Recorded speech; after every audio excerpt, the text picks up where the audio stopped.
Olá, gente, tudo bem aí? Bora trabalhar? Meu nome é Agnaldo César, do canal Coisas da Vida. Hoje eu quero falar com vocês sobre um tema muito fácil da gente entender, mas o pessoal polemiza muito. Hoje eu quero falar sobre o dízimo, né? O dízimo, ele é necessário, ele é mandamento. O que é o dízimo? Antes da gente entrar no assunto, vai dando o seu joinha aí, né? Me ajuda a compartilhar esse estudo e os outros estudos que eu já tenho feito também. Comente, né? Participe comigo. Estou aqui para poder falar sobre as coisas do reino do Eterno. Vamos lá então? O assunto hoje é razoavelmente um pouco longo, então eu quero falar sem interrupções para a gente poder ganhar tempo, ok? Então eu vou trabalhar basicamente em cima do livro de Malaquias, tá bom? Então o dízimo, um mandamento apenas para o povo escolhido, ok? Vamos lá. Livro de Malaquias, um alerta de juízo para os sacerdotes corruptos e enganadores do povo de Israel, tá bom? Então, antes de mais nada, gente, deixa eu dizer o seguinte, eu já venho falando em alguns estudos que as escrituras sagradas foram escritas pelos hebreus para os hebreus, né? Aquilo que comumente ou vulgarmente se chama de Velho Testamento, ele foi, é de senso comum, que ele foi todo escrito para o povo hebreu, né? Tanto que tem muitas denominações evangélicas cristãs que dispensam o chamado Velho Testamento e usam só o Novo Testamento, por entender que se trata de uma nova aliança, uma aliança diferente daquela que foi constituída no chamado Velho Testamento, tá bom? Então, esse conceito é errado, eu já tratei disso em estudos anteriores, né?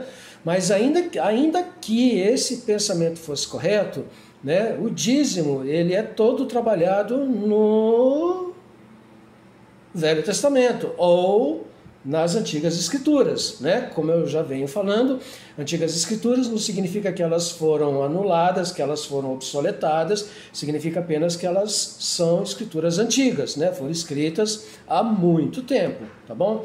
Então vamos lá, Malaquias 2:8 diz assim: mas vós apartastes do caminho, vós tendes feito a muitos tropeçar contra a Torá, vós tendes corrompido a aliança de Levi, diz o Eterno Itsevaot, né? O Senhor, na tradução cristã, o Senhor dos Exércitos, né? O soberano dos exércitos, né? Soberano é o termo mais apropriado, ok? Malaquias 3:5, e eu, o Eterno falando, me aproximei de vós para juízo, e eu serei uma rápida testemunha contra os feiticeiros, contra os adúlteros, e contra os que juram falsamente, e contra os que abusam do salário do granjeador em seu salário, os que oprimem a viúva, o órfão, e contra os que desviam o estrangeiro do seu direito em Israel, né? E não me temem, diz o soberano dos exércitos, né? Yahuwah Tsevaot. O profeta Malaquias foi contemporâneo de Esdras e Neemias, no período após o exílio do povo judeu na Babilônia, época em que os muros de Jerusalém já haviam sido reconstruídos e em 445 antes de Yahushua. Nesse período foi necessário conduzir os israelitas à sua própria cultura e aos princípios da Torá, outorgada pelo Eterno a Moisés, carta magna do povo escolhido. O que aconteceu? O povo, 70 anos na Babilônia, eles se acostumaram com a cultura babilônica, né? Eles assimilaram a cultura babilônica ao invés deles fazerem com que os babilônicos e outros povos que lá frequentavam assimilassem a cultura hebraica. Então, quando eles começaram a voltar para Jerusalém, para Israel, eles voltaram com os costumes de Babilônia. E aí a dificuldade de Esdras, Neemias e outros profetas, né, e outros educadores foi fazer com que o povo voltasse à raiz, fizesse techuvá, ok? Então é isso que Malaquias está falando, né? Os temas tratados na obra, né, no livro de Malaquias, é o amor de Hashem, a transgressão dos sacerdotes e a transgressão do povo e a vinda do Mashiach, ok? Quanto ao livro, infelizmente, poucos são os que verdadeiramente têm se debruçado para entender todo o seu contexto. Esta é a razão porque há tantas interpretações equivocadas e tendenciosas quanto ao texto de Malaquias, capítulo 3, dos versículos 8 a 10. Quando Hashem disse: todavia vós me roubais, nos dízimos e nas ofertas alçadas, né? Malaquias 3:8. Ele está direcionando estas palavras especificamente a quem, né? Para quem essa palavra está sendo direcionada? Quem é que vai receber essa palavra, né? Essa questão deve ser analisada em todo o seu contexto histórico, à luz da palavra do Eterno. Então vejamos. Na parte introdutória do livro é mencionada que a mensagem do Eterno foi dada a Israel, né? Por intermédio de Malaquias. Malaquias 1:1 confirma isso, né? A carga da palavra, o peso da palavra, né, de Yahushua para Israel por meio de Malachi, né, de Malaquias. Após o exílio babilônico, a decadência de Israel, em termos da sua própria cultura, era notória. Esta decadência teve por causa da corrupção moral e dos costumes de seus sacerdotes levitas, né? A exposição dos fatos no livro de Malaquias indica que a principal queixa do Eterno foi contra os sacerdotes, claramente explicitada a partir do verso 6, né? E que diz assim, Malaquias 1:6 diz assim: um filho honra seu pai, um servo honra seu amo. Se então eu sou o pai, né, o Abi, onde está a minha honra? E se eu sou o soberano, onde está a reverência para comigo? Diz Yahuwah Tsevaot: a vós, ó Kohanim, ó sacerdotes, que desprezais o meu nome. E vós dizeis: de que maneira nós temos desprezado o teu nome? Perceba que isso daqui é uma linguagem especificamente para a cultura hebraica, ok? Porque na cultura hebraica tem os sacerdotes da tribo de Levi, e os sacerdotes eles são encarregados de cuidar do tabernáculo e do ensino da palavra para todas as demais tribos, as outras 11 tribos. E o que os sacerdotes têm feito em cada tribo, né, é corromper a palavra, ganhar dinheiro ilicitamente, ao invés de dar apoio, né, para os órfãos, né, para as viúvas e para os estrangeiros, eles ignoravam essas pessoas, né, eles faziam acepção de pessoas, os desprezavam e se enriqueciam com isso, né? O serviço de sacerdócio não é para enriquecer, né? Não financeiramente, é para manter o povo de Israel, manter a cultura do povo de Israel viva não só para o próprio povo, mas como para as demais nações. O texto indica que houve um desvio de conduta por parte dos sacerdotes, sendo culpados de desprezarem o nome do Eterno. Eles perderam o relacionamento pessoal com ele. Os sacerdotes do templo, em desobediência à lei que regulamentava as atividades do templo, indevidamente recolhiam todas as ofertas do povo, nada deixando para os levitas, os órfãos, as viúvas e os estrangeiros. Os sacerdotes se transformaram em profissionais do templo e totalmente divorciados do Eterno. Por falar em profissionais do templo, dispensa comentários, né? O que mais temos hoje aí são pessoas se valendo desse termo, né? Do que diz em Malaquias, né? 3, de 8 a 10, né? Forçando o povo a doar dinheiro por obrigatoriedade, quando não há obrigatoriedade nenhuma, né? E o dízimo não se trata de dinheiro, nós vamos ver logo a seguir aqui. Os textos seguintes fornecem maiores detalhes especificando as transgressões cometidas pelos sacerdotes. Não todos, mas aqueles que eram arrogantes e desonestos. Eles foram culpados de profanarem o nome de Hashem e de oferecerem no altar sagrado ofertas inaceitáveis, tais como animais cegos, coxos e enfermos. Malaquias 1:7. Vós ofereceis iguaria imunda sobre o meu altar, e vós dizeis: de que maneira nós te conspurcamos? Ao dizerem a Surran, né, do Eterno é desprezível, as ordenanças do Eterno, né, é desprezível. E se vós ofereceis o cego como sacrifício, não é isto mal, o animalzinho cego, né?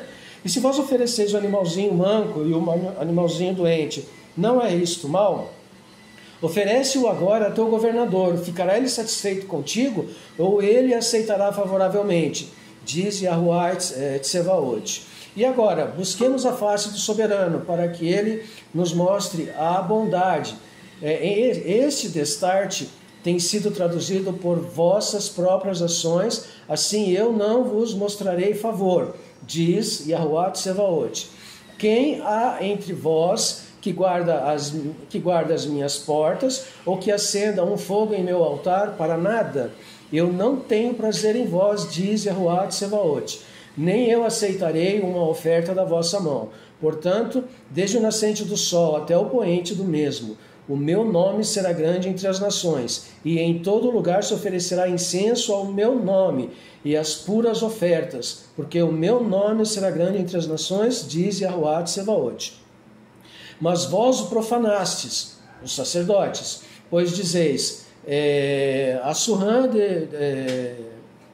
de Yahuwah está poluída, e o seu fruto e a sua comida é desprezível. Vós dizeis também, eis que fardo é este, e nisto tendes escarnecido, diz Yahuwah Tsevaot, e vós trazeis o que foi dilacerado, e o manco e o doente, a estes vós me trazeis como oferta. Deveria eu aceitar estes de vossa mão? Diz Yahuwah Tsevaot.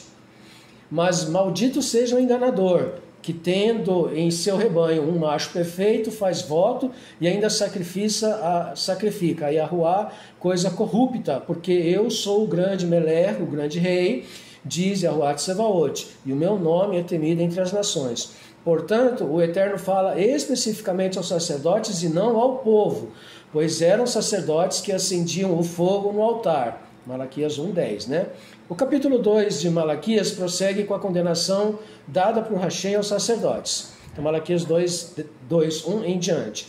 E agora, ó Kohanim, este mandamento é para vós, sacerdotes.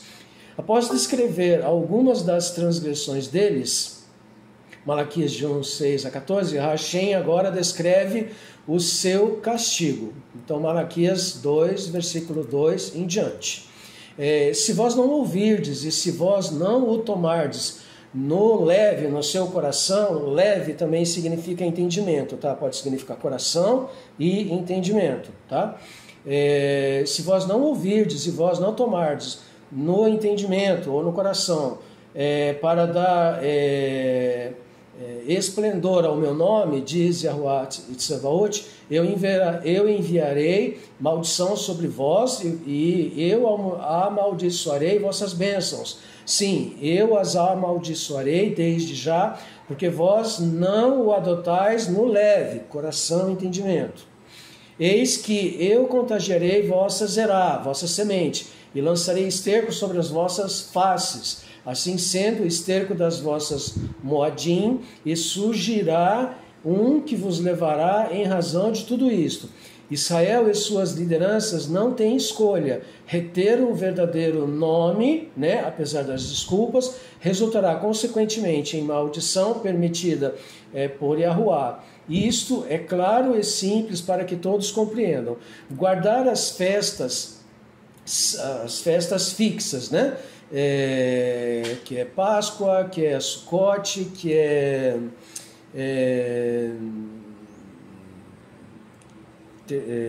eu lembrei, esqueci o nome das outras festas. São 7 festas. Eu vou falar sobre todas elas também, tá? Resultará em consequência e maldição permitida por Yahuwah. Isto é claro e simples porque todos compreendem. Guardar as festas fixas sem que se dê honra ao nome de Yahuwah e sem que se obedeça a sua Torá resulta em corrupção. Uma das razões, entre muitas, pela qual Israel judaico foi exilado foi por causa da negação e profanação do nome. Não se deve esquecer que a aliança de Hashem com Israel incluía sua específica aliança com os sacerdotes da tribo de Levi. No entanto, Hashem diz que os sacerdotes corrompem o pacto de Levi. Malaquias 2:4. E vós sabereis que eu vos enviarei este mandamento, para que a minha brit, a minha aliança, possa ser com Levi, diz Yahuwah Tsevaot. 5. A minha brit esteve com ele para a paz, E eu as dei para que tivesse temor, no qual ele me temeu e viveu no temor do meu nome. A Torá da verdade, a palavra da verdade, a lei, a instrução da verdade, esteve em sua boca, e a iniquidade não fora achada em seus lábios. Iniquidade é aquilo que é contrário à Torá, contrário à lei. Ele teve seu halachá, o seu modo de viver, comigo, em paz e equidade, de acordo com a Torá, de acordo com a lei, e desviou a muitos das iniquidades deles. Porque os lábios do Kohen devem guardar dat, devem guardar conhecimento, e muitos devem buscar a Torá em sua boca, porque ele é o mensageiro de Yahuwah Tsevaot. Mas vós apartastes do derek, do caminho. Vós tendes feito a muitos tropeçar contra a Torá. Vós tendes corrompido a Brit de Levi, diz Yahuwah Tsevaot. Como consequência, Hashem os fez desprezíveis e indignos diante de todo o povo. Malaquias 2,9. Portanto, eu também vos tornei desprezíveis e vis diante de todo o povo. Haja visto como vós não guardastes os meus halachot, né, os meus caminhos, mas tendes demonstrado parcialmente em aplicar a Torá. Hashem continua falando aos sacerdotes, Malaquias 2,10. Não tendes nós todos um Ab, um pai? Não temos um soberano que nos criou? Porque nós procedemos traiçoeiramente, cada homem contra seu irmão, ao profanarmos a brite de nossos pais. E Yahudá procedeu traiçoeiramente, e a abominação é cometida em Israel e em Jerusalém, porque Yahudá tem profanado o santuário de Yahuwá, o qual ele amou, e tem casado com a filha de um ídolo estranho, né? Ídolo estranho, de um Elohim estranho, tá? Yahuwá eliminará o homem que procede assim, também é seu filho e o filho de seu filho, né? Terceira geração, o tirando do tabernáculo de Jacov, e o que oferece uma oferta a Yahuwah Tsevaot. E isto vós tendes feitos outra vez, cobrindo o altar de Yahuwá de lágrimas, de choro e de clamor, de forma que ele não considera mais a oferta ou a recebe de boa vontade de vossa mão. Ainda vós dizeis, por quê? Porque Yahuwá tem sido uma testemunha entre ti e a esposa da tua mocidade, contra quem tu lhe daste traiçoeiramente. Ainda ela é tua companheira e a esposa da tua aliança. Não os fez ele errade, único? Não os fez ele único? E o resto das Joaquim são seus também, e os restos dos pensamentos são seus também. E por que errade? Por que único?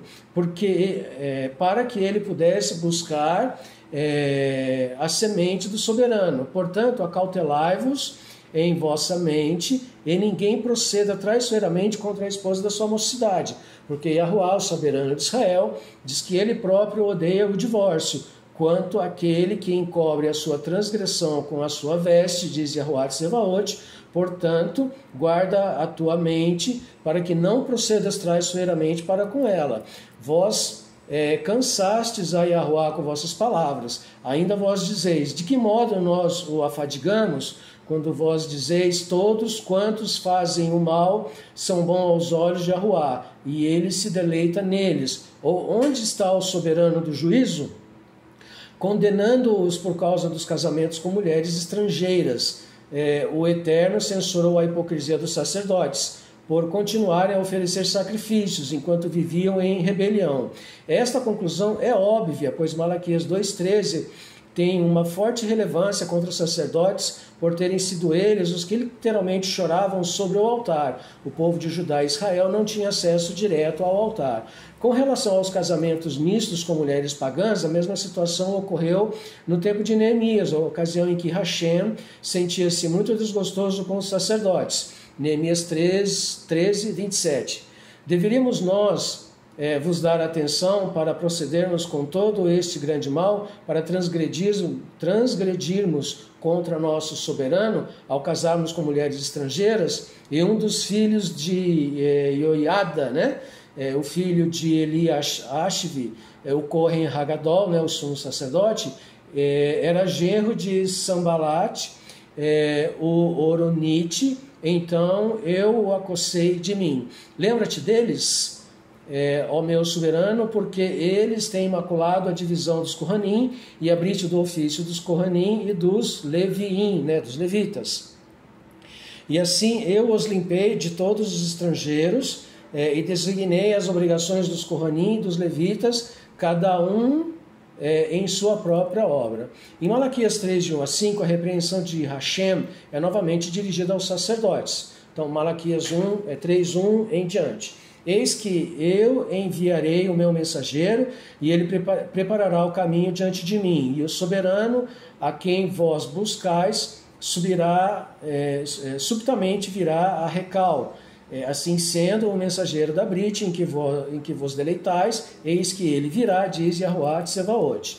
Mas quem poderá suportar o dia da sua vinda, e quem se firmará quando ele aparecer? Porque ele é como um fogo purificador e como o sabão do lavandeiro. E ele se assentará como um depurador e purificador de prata. E ele purificará os filhos de Levi e os purgará como ouro e prata, para que eles possam oferecer a Yahuwah uma oferta em justiça. Então a oferta de Judá e de Jerusalém será agradável a Yahuwah, como nos dias antigos e como nos anos remotos. E eu me aproximarei de vós para juízo, e eu serei uma rápida testemunha contra feiticeiros e contra adúlteros, e contra os que juram falsamente, e contra os que abusam do salário do granjeador em seu salário, os que oprimem a viúva e o órfão, os que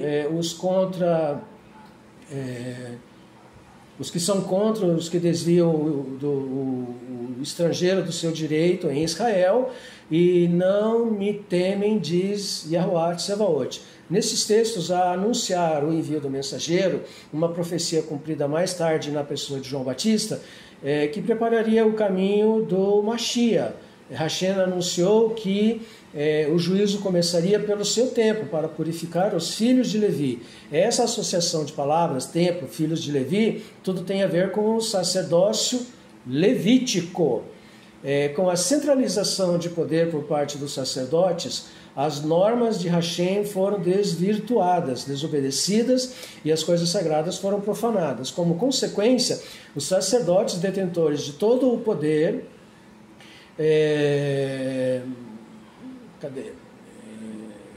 Como consequência, os sacerdotes detentores de todo o poder passaram a oprimir as viúvas, os órfãos e os estrangeiros por não repassarem os dízimos que lhes eram devidos. Estes dízimos não eram em dinheiro, mas em forma de alimentos. Esta prática perversa já tinha sido denunciada por Hashem através do profeta Ezequiel. Ezequiel 22, 26 diz assim: seus Kohanim violaram minha Torá e profanaram as minhas coisas sagradas.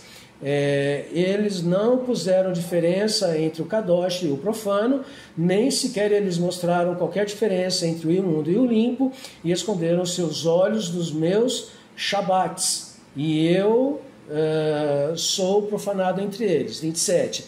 Seus líderes no meio dela são como lobos buscando uma presa, para derramarem sangue e para destruírem pessoas, para angariarem ganho desonesto. 28. E seus Neviim, seus profetas, têm-se coberto de seu mal com cal, ao verem vaidades e adivinhações de mentiras para eles, dizendo: assim diz o soberano Yahuwah, quando Yahuwah não havia falado. 29. O povo da terra usou de opressão e roubos e perturbaram o pobre e o necessitado. Eles oprimiram ao estrangeiro sem juízo. O texto acima foi escrito muitos anos antes de Malaquias. Já naquela época, Hashem tinha transmitido mensagens duras contra os sacerdotes, condenando as suas más práticas. Indiscutivelmente foram eles os opressores do povo, e foram eles também que roubavam e agiam com violência contra os aflitos e necessitados. Assim, respeitando o contexto, é justo concluir que o pronome vós, mencionado em Malaquias 3, de 7 a 10, refere-se especificamente aos sacerdotes desonestos. Esses sacerdotes eram culpados de roubar a Hashem, e por isso ele os repreendeu severamente, conforme Malaquias 1, 6 e 2, 9. Hashem estava cansado da desonestidade deles. Por estas razões, as maldições estavam sendo direcionadas a eles. Está lá em Malaquias 1,14, 2,2 e 3,9. Quanto às doações para as igrejas, não se pode negar que 2 tipos de doações sempre foram ensinados consistentemente durante toda a Escritura. O doar para o governo, sempre compulsório, Marcos 12,17, que diz assim, e Yahushua respondendo disse-lhes, dai ao Kaiser as coisas que são do Kaiser e a Hashem as coisas que são de Hashem. E eles se maravilharam com ele. E doar para Hashem, sempre voluntário, conforme diz lá Êxodo 25:2, né? Fala aos filhos de Israel que eles me tragam uma oferta de todo homem, quer de boa vontade, com o seu coração e entendimento, tu levarás minha oferta. Êxodo 35:21, e eles vieram, cada um cujo coração e entendimento foi movido, e todo aquele cuja mente estava disposta. E eles trouxeram a oferta e Yahuá para o trabalho do tabernáculo, da congregação, para todo o seu serviço e para as vestes sagradas, as vestes Kadosh. 22. E eles vieram, ambos homens e mulheres, como muitos que estavam dispostos no coração, e trouxeram braceletes e argolas e anéis e tabuetas, todas as joias de ouro, a cada homem oferecia uma oferta abanada de ouro a Yahuá. Os filhos de Israel traziam uma oferta a Hashem, todo homem, toda mulher cujo coração esteja dispostos para trazer alguma coisa de toda espécie de trabalho, Yahuá tinha ordenado para ser feito pela mão de Moshe, de Moisés. Mateus 5:23. Portanto, se trouxeres tua dádiva ao altar e ali lembrares que teu irmão tem alguma coisa contra ti, deixa a tua dádiva perante o altar e põe-te a caminho. Primeiro reconcilia-te com teu irmão e então vem e oferece a tua dádiva. Né? Dádiva é presente, é uma doação. Né? 2 Coríntios 8:12.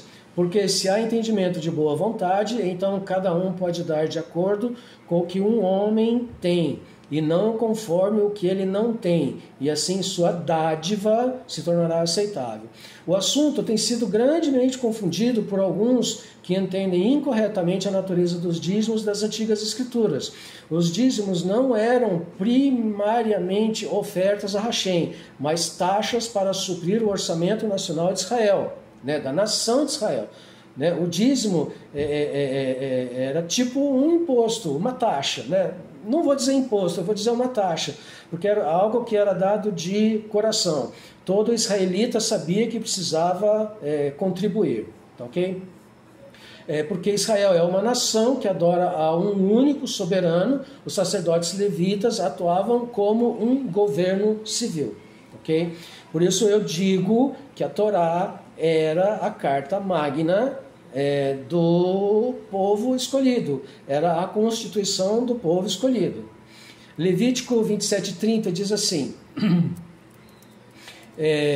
e toda a máser, né, todo o dízimo, né, máser significa pagamento da 10ª parte, né, então todo o dízimo da terra, da semente da terra, né, ou do fruto da árvore, será de Hashem, será de Yahuá.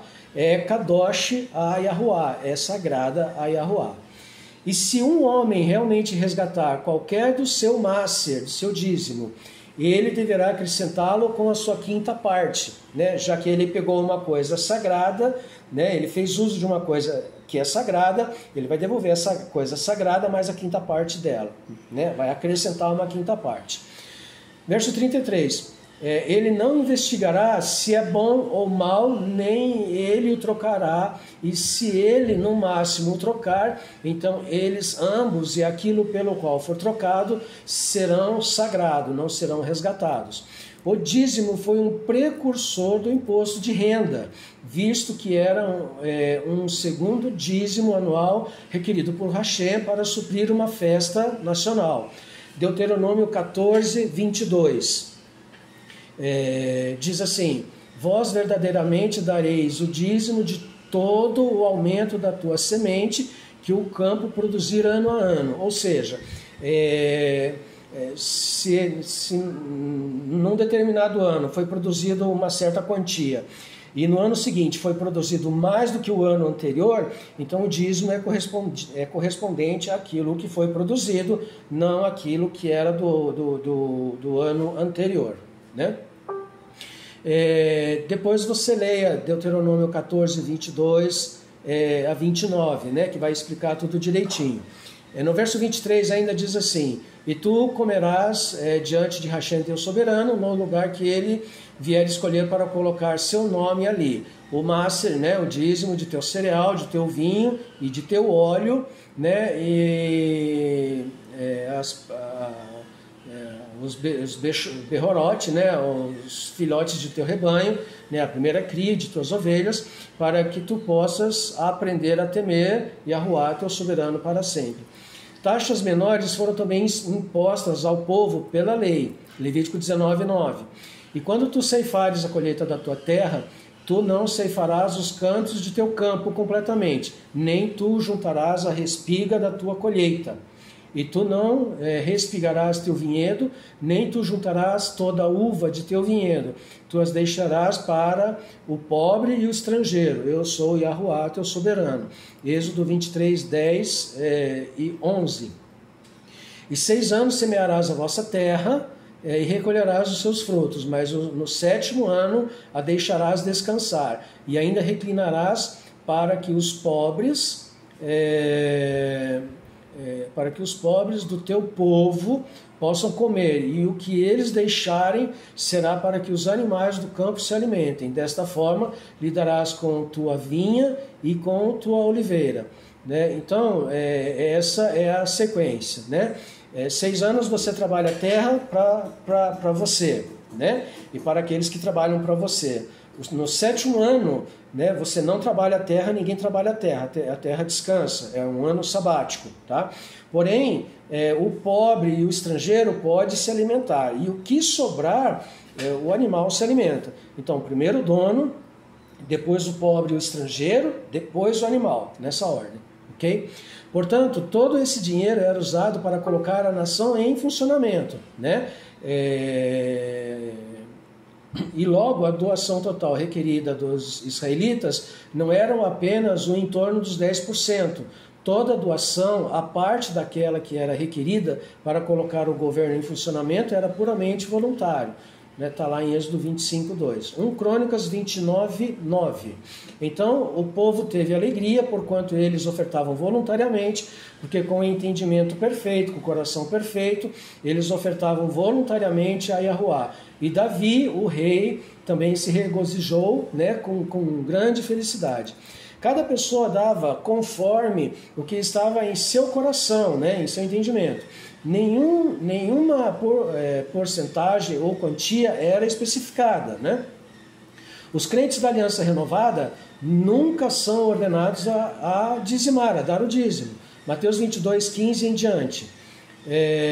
Então foram os pruxinhos, os fariseus, e tomaram conselho como eles poderiam emaranhá-lo por meio da sua palavra. E enviaram-lhe os talmidim da parte deles com os herodianos, dizendo: Rabi, nós sabemos que tu és verdadeiro e fiel e ensinas o caminho da verdade. Nem tu dás importância ao que o homem pensa, porque tu não consideras a pessoa do homem. Dize-nos, portanto, o que arrazoas? É permitido, segundo a Torá, dar imposto a Kaiser ou não? Mas Yahushua, perceber a sua maldade, disse: por que me experimentais, vós hipócritas? Mostrai-me a moeda do tributo. E eles lhe trouxeram uma peça de prata. E ele disse-lhes: a quem se assemelha e que inscrição é esta na moeda?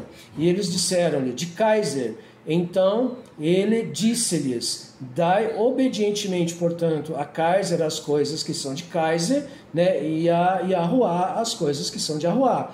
Quando eles ouviram essas palavras, eles se maravilharam e o deixaram e foram em seu caminho. Romanos 13, 1. Todo israelita esteja sujeito aos poderes do governo civil, porque não há poder senão procedente de Yahuwá, Os poderes civis que existem foram ordenados por Yahuwah. Aquele que, portanto, resiste ao poder civil, resiste à instituição ordenada por Yahuwah, e os que resistem receberão juízo sobre si mesmos. Porque os juízes civis são ameaças para os bons mandamentos, mas o que causa aos homens temor é fazer o mal. Queres tu, então, não ter temor das autoridades? Faz aquilo que é bom, e terás louvor das mesmas autoridades, pois que é servo de Yahuwah a teu favor para o bem. Mas se tu fizeres aquilo que é mal, então teme, visto que não trará a espada em vão, porquanto é escravo de Yahuwah, servo de Yahuwah, e um instrumento para executar a ira sobre alguém que pratica o mal. Portanto, nós devemos estar sujeitos não somente pelo temor da ira, mas também por causa da nossa consciência. Por causa disso, também pagai tributos, porque eles são instrumentos de Yahuwah, atendendo continuamente esta mesma coisa. Pagai, portanto, a todos as suas dívidas, tributo a quem tributo é devido, direitos alfandegários a quem concerne direitos alfandegários, reverência a quem a reverência é devida, honra a quem honra é devida. Esses versículos que eu acabei de mencionar, entenda bem, está na Brit Hadashah, né, no chamado vulgarmente Novo Testamento. Tá? Entenda o seguinte, isso aqui foi escrito para os israelitas. Então, quando fala de autoridades constituídas por Hashem, ele está se referindo a autoridades de Israel, não a autoridades das outras nações, a autoridade que está em Israel, né? Então, se na época dos reis o rei era bom, não só o rei, mas a nação de Israel agradava a Hashem. Né? Se o rei era mau, desagradava o rei, a nação, desagradavam a Hashem e eram punidos por causa disso. Tanto que foram escravos na Babilônia, ok? E na época dos romanos, foram escravos dos romanos. Então, nessa época que foram feitas essas escrituras da Brit Hadashah, o povo israelita era uma província de Roma, eram escravos de Roma. Então, a autoridade constituída era romana, ok? Porém, isso era permissão, digamos assim, por causa das transgressões do povo de Israel, dos sacerdotes, era coisa que o Eterno permitiu para que o povo aprendesse, ok? Então, não diga, né, que, por exemplo, aqui no Brasil, a autoridade constituída é constituída pelo Eterno, ok? Não podemos usar esses textos para dizer que as autoridades dos outros países são autoridades constituídas pelo Eterno, tá?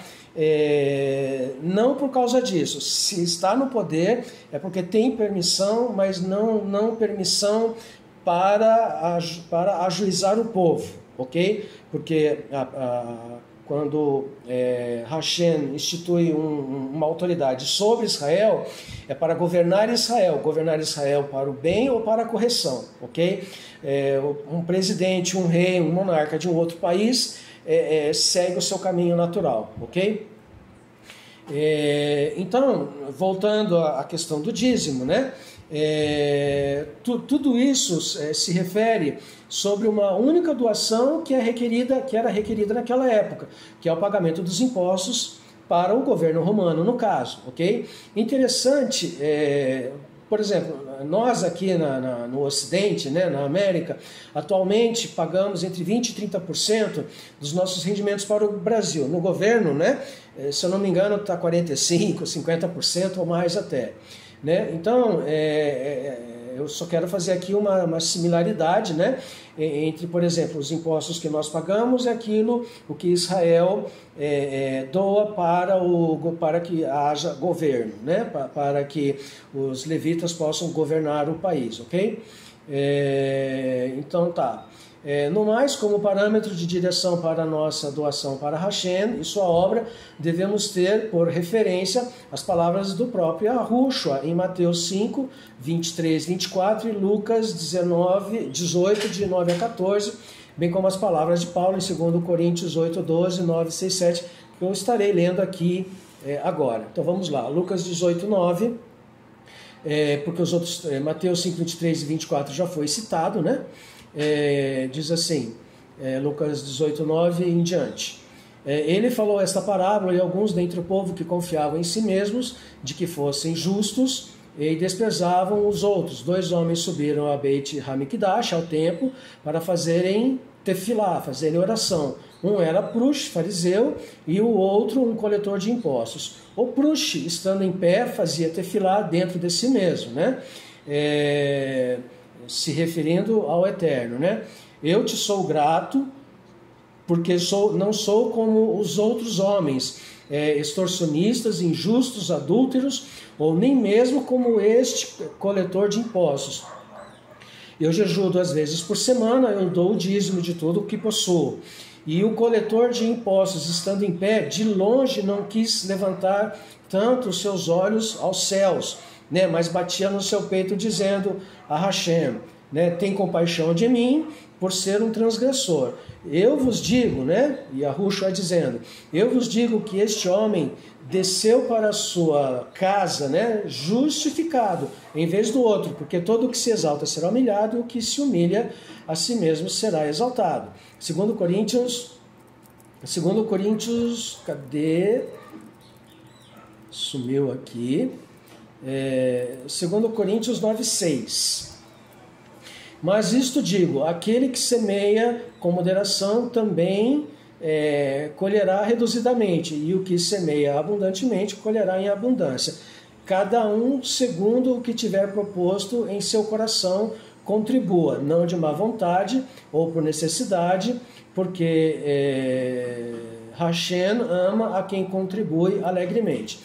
Para encerrar, eu quero ler aqui Efésios 4, 13, 14 e 15. Até que todos nós cheguemos à unidade nacional, né? Então, Efésios está se referindo a Israel, né? Em emuná, em fé, né? Que é fruto da obediência, e ao pleno conhecimento do Filho de Yahuwá, tornando-nos num homem maduro e perfeito, né?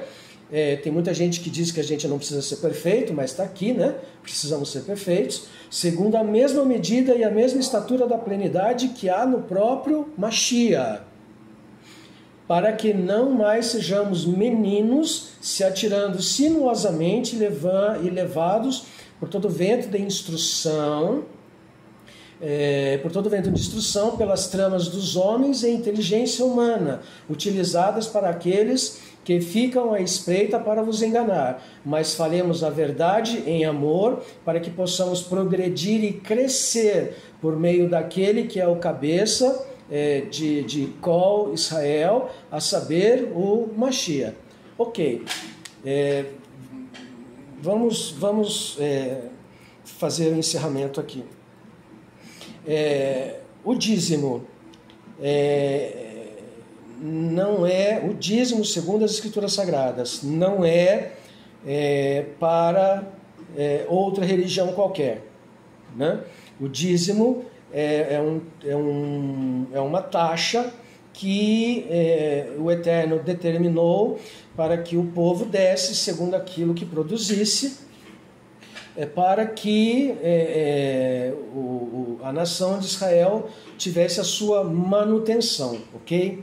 Então, os levitas, eles não plantavam, eles não tinham criação, tá? Então, eles recebiam das demais tribos os dízimos, ok?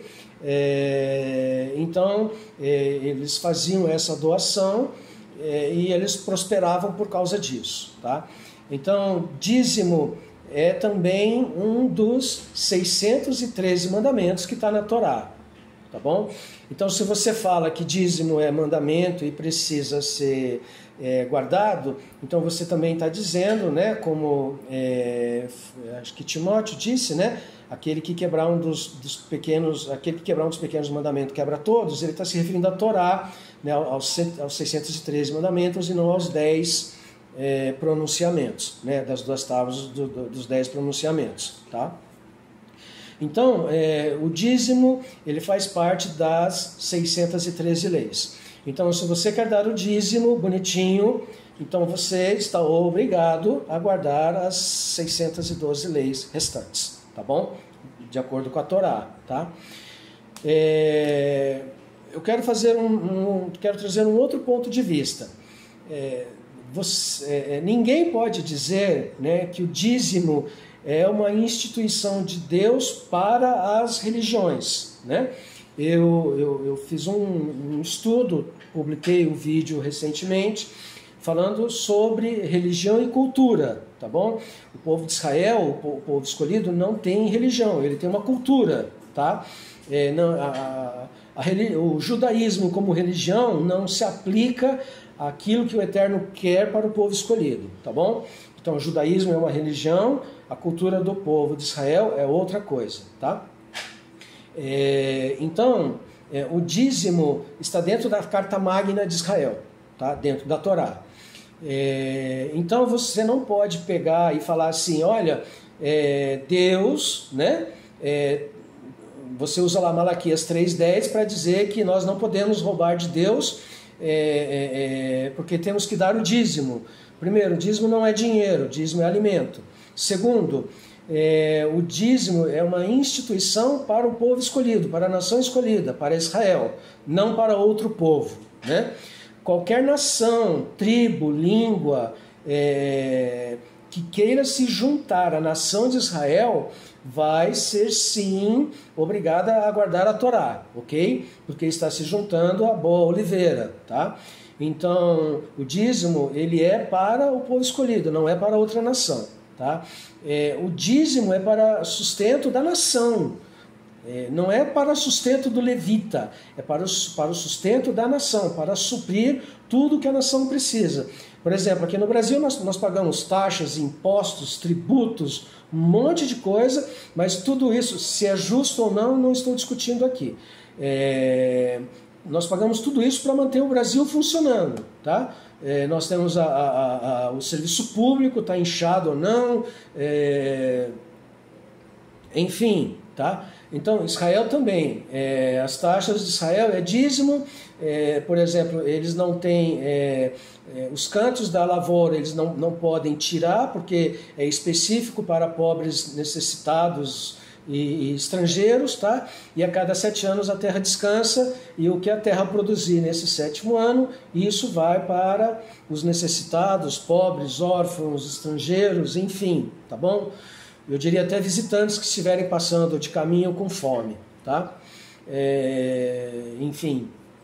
Então, usar Malaquias 3:10 para dizer que você está obrigado a dar dízimo, tridízimo, trízimo, seja lá o que for, é uma mentira, está errado, tá bom? Que a igreja possa promover um meio de arrecadação para que ela se sustente, e isso é uma coisa que ela pode instituir nos seus estatutos. Tá? O estatuto da igreja ele é registrado na junta comercial, se eu não me engano, tá? do estado em que a instituição faz o seu cadastro, ok? Tem CNPJ, tudo, tá bom? Então, no estatuto da igreja, ele pode instituir valores, taxas, para que o membro, para que o associado, para que o agregado contribua, tá? Pastores, sacerdotes, reverendos, bispos, apóstolos, querubins, seja lá o nome que o sacerdote tiver, que virar e falar assim, não, você é obrigado, Malaquias 3:10 diz que você não pode roubar de Deus, ele está falando uma mentira, tá bom? Não, ele está usando de uma falsidade, ele está sendo desonesto com você. A igreja pode instituir, de acordo com a lei brasileira, pode instituir taxas, sim, tá? Mas usar Malaquias 3:10 não é correto, é injusto, é inapropriado, é desumano, tá bom? Você não é obrigado, você pode doar voluntariamente para uma igreja, como você pode doar para uma instituição de caridade, tá? Ou você pode perceber que o seu vizinho, parede com a sua casa, está desempregado, está passando fome, tem pessoas idosas, tem criança pequena, você pode pegar seu dízimo também, entendeu? A 10ª parte, comprar em alimento e levar para o teu vizinho ou para as pessoas necessitadas. Esse é o melhor dízimo que você pode dar hoje. Gente, por hoje é só, né? 50 minutinhos aí de conversa, é bastante coisa, tá bom? Pensa no que eu estou falando, tá? Vamos agir com prudência diante do Eterno, tá? Gente, não esqueçam de comprar meus livros, tá? Tenho 2 livros aí publicados, né? Um deles eu falo sobre a menorá, o outro eu falo sobre a mulher, né? Dentro das Escrituras Sagradas, tá bom? São 2 livros bem esclarecedores, bem elucidativos, tá? 50 reaisinhos só cada um, me ajuda aí porque as coisas hoje não estão fáceis. Gente, que o Eterno abençoe vocês grandiosamente, né? Compartilhem, divulguem, dê o seu joinha aí aí embaixo, tá bom? E muito obrigado pela sua atenção. Baruch Hashem.